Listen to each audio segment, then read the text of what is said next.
Welcome back to the Burr Investor Podcast, where our mission is to empower aspiring real estate investors in their journey towards building generational wealth. Today, we're joined with Lois Threel, a buy and hold investor and entrepreneur with the Ladies of Justice League. Lois, thank you very much for joining me today. Thank you, Alex. All right. So, Lois, can you share with our listeners a bit about who you are and what you do? Absolutely. I'm a real estate investor, and over the years, we've done every strategy. It's just been a journey. There's one strategy that we've used now that we've really settled on, and that's buy and hold investing. We also give people access to attorneys, so that helps a lot with buy and hold investing. And, there's questions that come up after all these years because the laws change and people change and things happen. So we have two businesses. We provide legal and identity theft services, and we're buy and hold investors. Through the Ladies of Justice League, we educate people, investors, on all the real estate strategies that we have done and know about and actually lived through. It's time now to give back and share and all that. Awesome. So I want to get into those different, areas and, touch on them a little bit more. Before I do that, I understand you were also a teacher before you transitioned into, real estate investing. If you can, touch a little bit on that, because, I have a lot of teachers and as far as my sphere, family, my sister's a teacher. So I'd love to hear a little bit about that. Yeah. Teachers are saints, My goodness. We Absolutely. really should be paying them more. What happened for me was I was a musician, and I was a professional guitar player, and I had a band, a Rude Girl up in San Francisco, and we were signing with CBS Records and all this kind of stuff. And I got in a motorcycle accident, so it was my neck, I landed on my head. Ooh. So it was my neck that gave me a lot of trouble, so I wasn't able to play and pursue that profession. And when I started to get better, I got just better enough to write with my left hand. And I thought, what can I do? Well, I can teach. So, because you do a lot of explaining and talking and reading and stuff in teaching. So I pursued that as a career. Then one day, you know what happened? I came home from teaching and I never turn on TV in the daytime, but this is like 3 o'clock in the afternoon. I turned on Oprah Winfrey because the gods were on my side that day. And I saw for the very first time Robert Kiyosaki. And he was on this treadmill and he was talking about, with Oprah about how, you go to school and then you go to work and then you have a family and you're trying to provide for things. And this treadmill is getting faster and faster. And then, he's sweating and everything.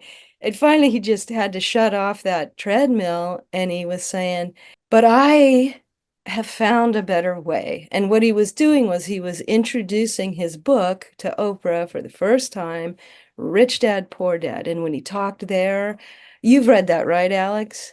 Absolutely. I also got a version from my kids, Rich Kid, Poor Kid. Right, Rich Kid. So I did too. I brought that to my students. Yeah. And what I thought was this is an avenue worth studying. And I didn't even know what I was getting into. So I went out and I bought the book, read it and read it again and read it again. I highly recommend it. It still stands as a great book. So then I got inspired to start interviewing my friends about investing. And I'd be like, Alex, are you investing? And maybe you'd tell me, yeah, I have some stocks in the stock market. Or another friend, might say, well, yeah, I invest. I actually have a little apartment that a condo that I rent out. And so I just was at the beginning of things. And when I wanted some more information, I started going to open houses. And all this stuff I'm telling you because I really recommend just starting where you are and moving forward. You have to zoom out and go, well, what's the goal? Hmm. And for me, it was income coming in, extra income. That rich dad poor dad made sense. And then you have to zoom back in and go, well, what can I do right now?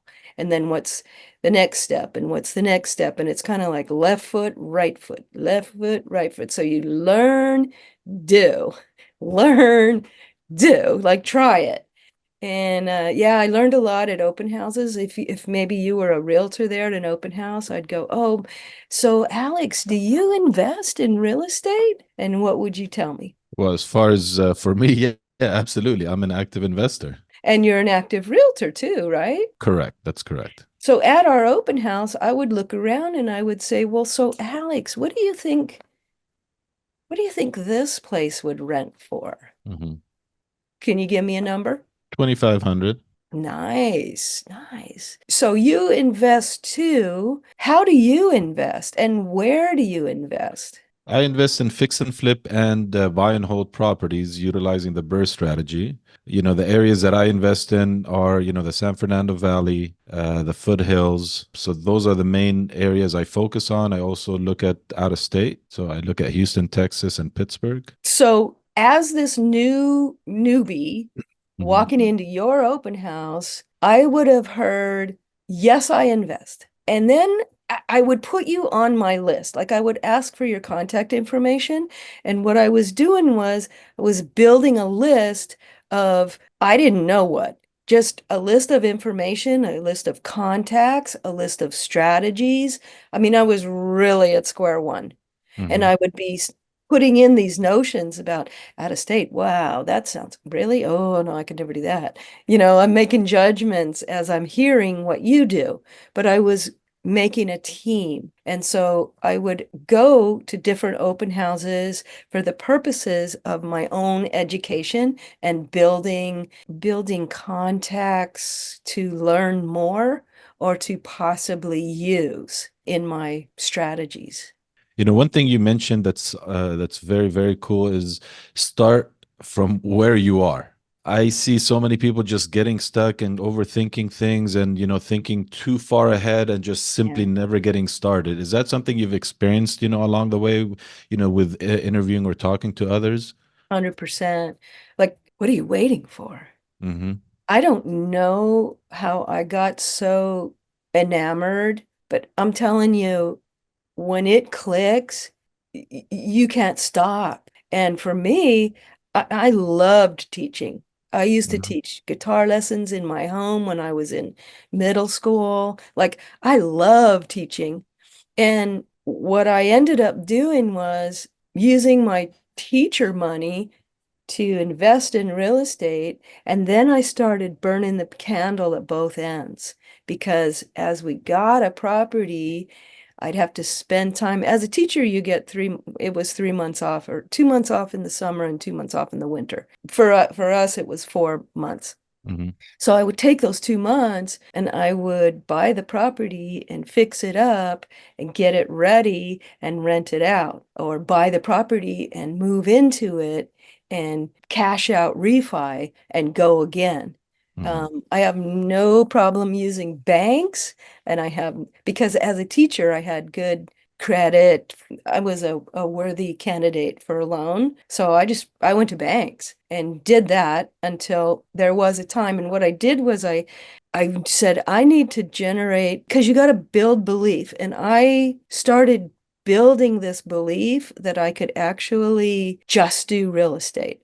But I didn't want to just jump from teaching and then quit and then go do real estate and Yeah. oh, and cross your fingers. So I ended up doing both at the same time because I had so much time off and all that kind of stuff. But then as the cash flow started coming in and it was actually working, I made a plan to transition over as soon as my teacher income was exceeded by my cash flow from properties. So I would recommend to people, don't just leap off a cliff, make a plan. I even found ways to make extra income. So there was this offering of if you would do this impossible thing, which is become a national board certified teacher, we'll give you, and I think it was like a $5,000 bonus. I had no interest at this point to continue teaching, but I wanted that 5,000 because I thought I could put that down on a property. So I took a year and did the impossible. Like 1% of people get that national board certified teacher thing, but I was in it for the bonus. That made good sense to me. Once my cash flow from properties exceeded my teacher income, I just resigned.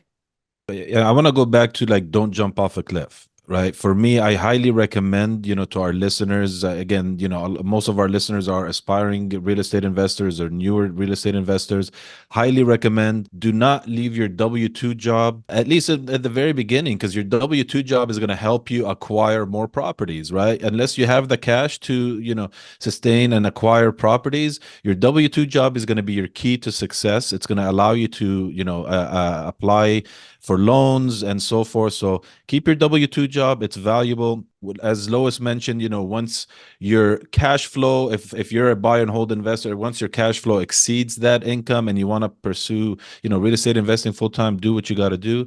But in the very beginning, just your W-2 job is actually your friend. And if you see it that way, it might help you get over the burden of having to go to work and having to deal with the people there and so forth. See it as it's your friend, it's your tool to get you more property, and stick with it. So Oh, that's yes. yeah. I used to look when I would get my paycheck, I would look at it and just go, I got to stay here because I get this.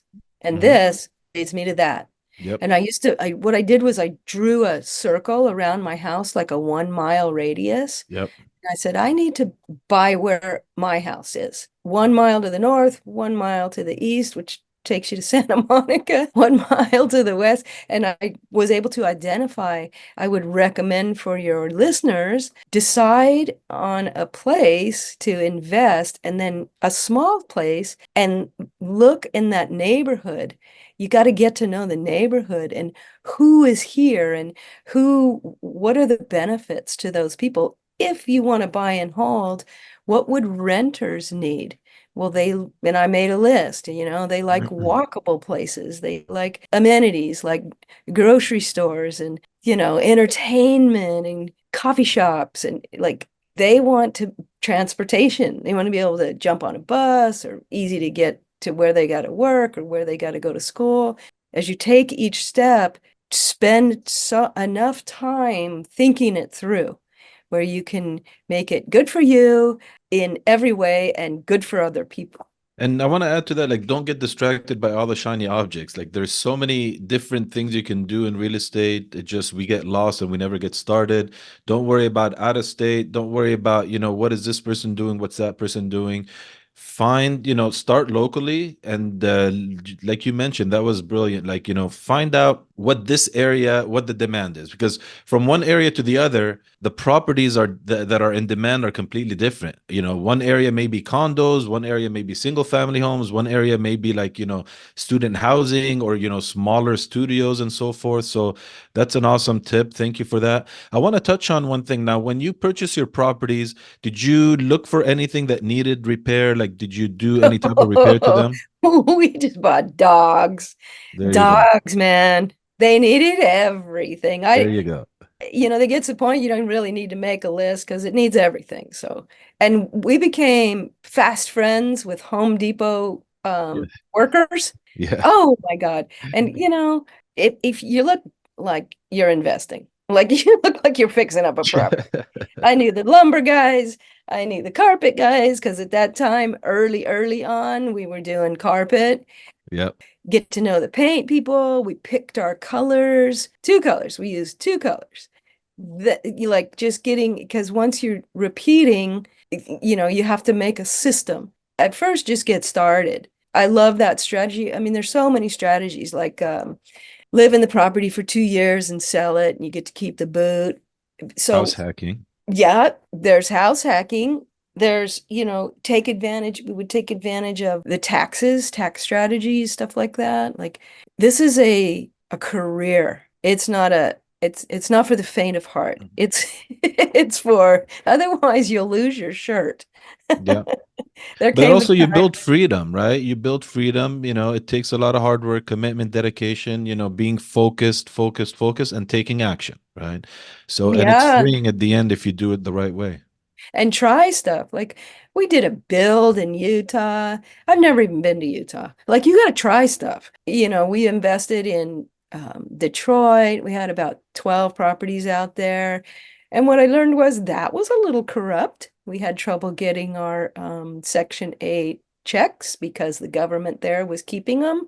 Like there's all Wow. kinds of ins and outs that you get to learn and, got some battle scars here. But buy and hold is our game. We've had to do a lot of buy the dogs that are just about a tear down and get to work, make best friends with Home Depot people, and get to work. So it sounds like to me, you bought the property, you bought the dog, you rehabbed it, you rented it, you refinanced it, and then you did it again. Repeat. Burr right there. Rinse and repeat. We did a lot of Amazing. things that Amazing. were alternative. Like I mentioned, the build that we did. Like even though we were or are investing, we're not afraid to try a new thing. Yeah, But of that course. one, because it's all about my whole vision was to own equity in ongoing transactions without having to be there. Hmm. And that allows us so much lifestyle and time freedom and money freedom. And going back to Hawaii, in just a couple weeks. Yeah. Sweet. So, you make the plan, right? You zoom out. Well, what's it going to look like? It's going to look like money coming in whether you work or not. Yeah, What if you get hurt? What if you can't work? What if you must do something that is, you're not, because there are some people who are fixing and flipping, which is a great way to get an infusion of cash, but it's not a lifestyle. correct. A lot of people are afraid of the burst strategy nowadays, at least in California. They say it doesn't work, which I completely disagree. My thing is, there's a lot of new laws, like you mentioned early in the beginning of this episode, like there's a lot of new laws, everything keeps changing. You have to keep up with it, right?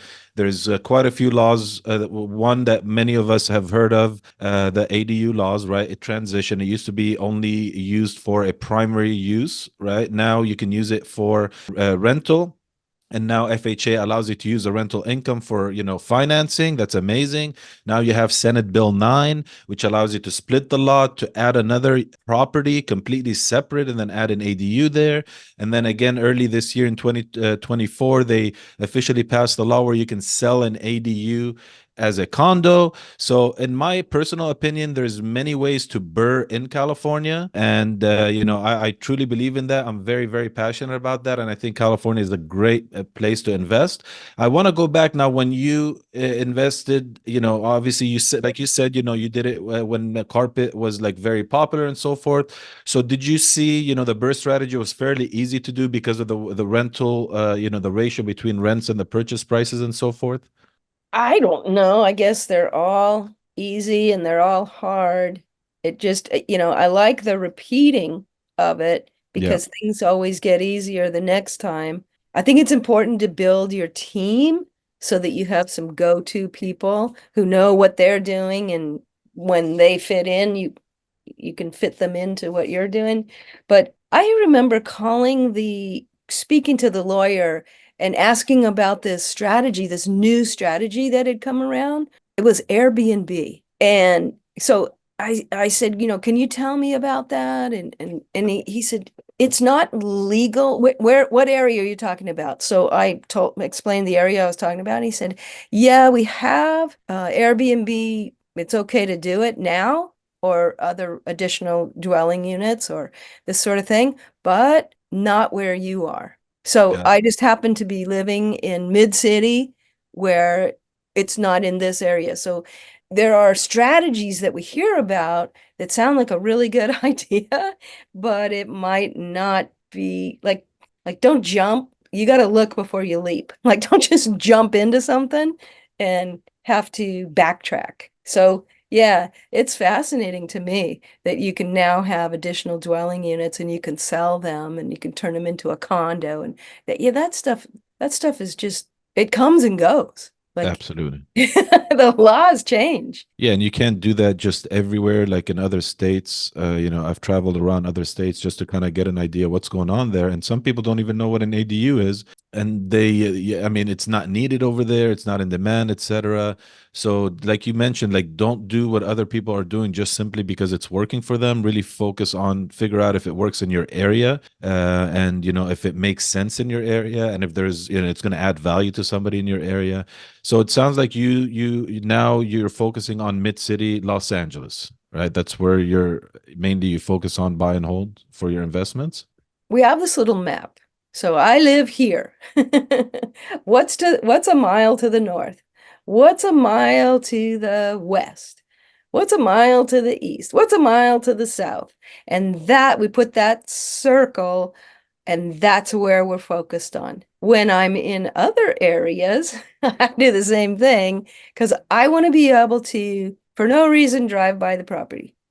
For no reason, I want to stop by and make sure that the trash is picked up, or I don't do that often, but I want to be able to do that. Sure. Yeah. Can you tell me what, you mentioned team. Team is very important to you. Can you tell me a little bit about what a team looks like for you? Like what the different components of a team that really helped you in real estate investing? Yeah, yeah, I actually drew a diagram on my wall. So, I thought, well, okay, well, I'm gonna need money. So what's that? Banks, lenders. I started talking to my friends, be like, hey, Alex, do you invest? What are you doing with your money? And maybe you tell me, it's in the bank. What are you getting at the bank? Are you getting like 1% or is it 5%? Or oh yeah, I get about 2%. Okay, well, how about this? What if I borrowed, say, how much do you have in there? Do you have 60 grand? Yeah, I got 60 grand. What if I borrowed 60 grand for 6 months and I'll pay you 10% on your money? Would that work for you? Wow, that's great. That work for you? Okay. And these are, I just went to my friends and my intention was I wanted to help you. I wanted to help Alex. I'm investing. It's working for me. I'm making money. I think I could help you. Hmm. Would you rather have 2% in the bank or 10% from me in 6 months? So like that. So there's all kinds of lenders, private money lenders. I guess you could call it hard money lenders. There's you got to have attorneys. You need some support, some legal. You got to have the contractor. You got to have the handyman who doesn't cost as much as the contractor. Yeah. You know, you got to have the wood floor guy. We just built a whole team like a wheel of all the things that we could think of. Who's going to be escrow? Who's going to be title? Because a lot of times those two go together, but sometimes they don't. And I meet a lot of people where I want to give them my business and they're not necessarily matched up with something else. So, Yeah. yeah, just you got to think about, well, who's going to be the how are you going to take care of the yard? Don't you need yard maintenance people? Yeah. Absolutely. Rubbish, stuff like that. But we So needed a yeah. management company. That's part of the wheel. Yeah. So teamwork is very, very crucial in investing. So that's what I'm hearing you say. And I want to jump to, I know you also help people, provide legal services through, setting them up with LegalShield. I know you did that for me. It's been a game changer, to be honest with you. I've shared with you a few success stories. Like, I figured, let me give it a try, right? It's just a small fee a month, but it really paid off dividends because, like, I've used it. It's been about less than 6 months, and I've used it about 10 different times, if not more. And the reason being for me is it was so easy to use. It's really like I was skeptical. I was like, what is this? Am I going to really need it? Right. I mean, that's besides the point that it gives you a will, it gives you all kinds of other benefits, right? For free included in it. But it allows you to call an attorney and get a call back right away and talk about different topics. So I've had multiple LLCs created and in a very, very easy manner. I've had my questions answered. I've been put at ease. What's the managed, member managed LLC, et cetera, et cetera. I've had, the contracts for partnerships, being reviewed.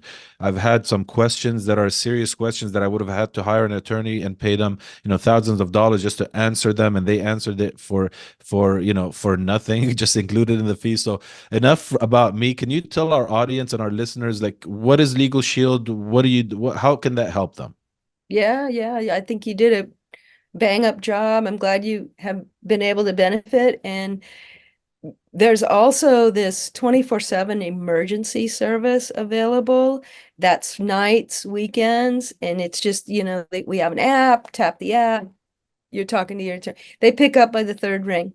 I remember using that now twice. Things happen during non-business hours, and they're available for that too. So it's unlimited legal advice. It's letters and phone calls written on your behalf, you contract and document review, and trial defense in case you're sued. I mean, people sue people here in America, and especially if you're involved in real estate. Um, there's IRS audit assistance, in case you start earning a boatload of money, they'll help with that. They'll actually appear at the audit for you or with you. They might say, "Hey, Alex, we don't want you going and saying anything. Just let us go." I mentioned the 24/7 emergency access because I feel like it's so important. And what I like about this plan is it's one price, one family. So it's you, your spouse, your dependents, and it takes I don't know, it takes a lot of the worry out of things. I remember getting in a motorcycle accident, and I remember being so hurt. And I was looking through the yellow pages to go, who should I call? I need Mhm. help. Yeah. I need a lawyer. I need help. It was way before I knew about Legal Shield. So I couldn't decide, do I want a big ad? Does that look expensive? Do I want a little ad? Who do I pick? I don't know who to pick. This is just a one of those tools that gets involved in that wheel of go-to tools, part of the team, because you don't want to have to pay a lawyer. What is it, $500 an hour? Like, who wants to do that? Yep. No, it's definitely, an abundant of options. And as an investor, that's a crucial part of my team. I obviously have other attorneys that, I resort to for different matters, but this is, easy access to a quick attorney that, if you need to review certain things. And yeah, I've had, most recently, I've had contracts reviewed because I mentioned to you, we're filming for a TV show, so I had to get that reviewed, and they were able to get back to me fairly quickly, and they put me at ease, and that was a big deal because I needed to sign documents, and I didn't know, should I sign it? I'm reading it, it sounds foreign to me, so yeah, they helped me out, and it was great. It was awesome. Yeah, they say the bold print giveth and the Yep. fine print taketh away. So we need to know what we're signing. So, Lois, what advice would you give someone, aspiring to get into real estate investing, thinking of getting into investing, wanting to take that first step? What would be your advice to them? Read Rich Dad Poor Dad. It's a classic. It's got it right in there. Mindset is so important, and you got to dream. So you got to zoom out. What's the end goal? What's it going to be? What's it going to look like? Do I want to be able to, what are my goals out there? What's that Mhm. lifestyle going to look like? And then you got to back it down. So where do I start? Well, I start right. I got to start. I got to take the first step. For me, that was getting my legal thing in orders, just so I'd have somebody to talk to who knows the law and what it's going to look like when I take a step. Is there going to be ground there? Is it solid? Yeah. And I think when you zoom out, you got to make a path on how to get there. So how am I going to, where, and who's going to help? And you know, am I ready to start now? I'd say yes. Start now. And you know why you're doing it. Hopefully, you're not doing it just to quit your job and be real busy and put roofs on buildings. Like, why are you doing this? Because I Yeah. want the dream. I want the dream lifestyle. Yeah.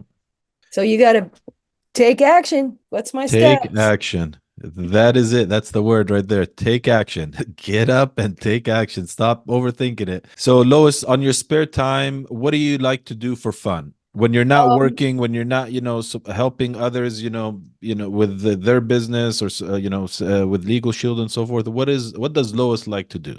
I am doing fun pretty much around the clock. I mean, I like to travel.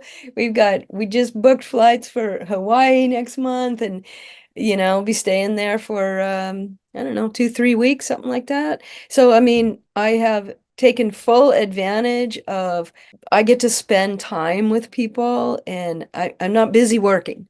Like, I'm not busy. I don't want to be busy.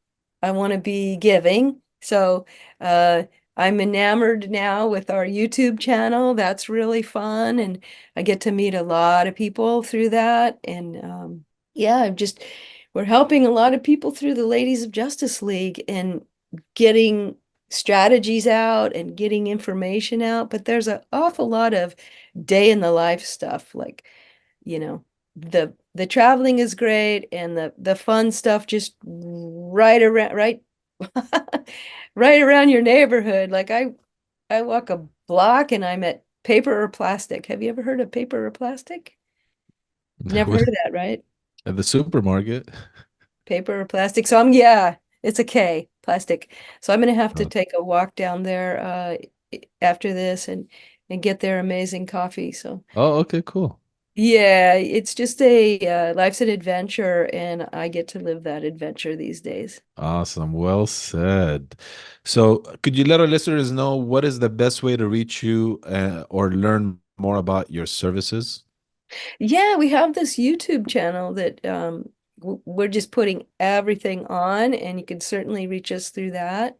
We are ladies, it's like http:// ladiesofjusticeleague.com/YouTube. Okay.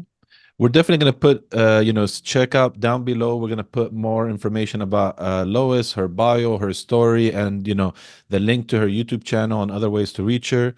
So don't forget to check the comments down below. And Lois, thank you so much for taking the time. I truly appreciate, you spending time with me. And this was an awesome conversation. Thank you so much. I appreciate you spending time with me. And good luck, Awesome. everybody. Get to work. Awesome. Well, thank you all for joining us on the Burr Investor Podcast. If you found today's episode helpful, please hit like and subscribe to our channel for more real estate insights. We love hearing from you, so please leave your thoughts, questions, or topics you'd like us to cover in the comment section down below. And be sure to check out our website, theburrinvestor.com, and follow us on social media at the Burr Investor. Keep learning and investing, and we'll see you in the next episode. I'm your host, Alex Nale. Stay invested.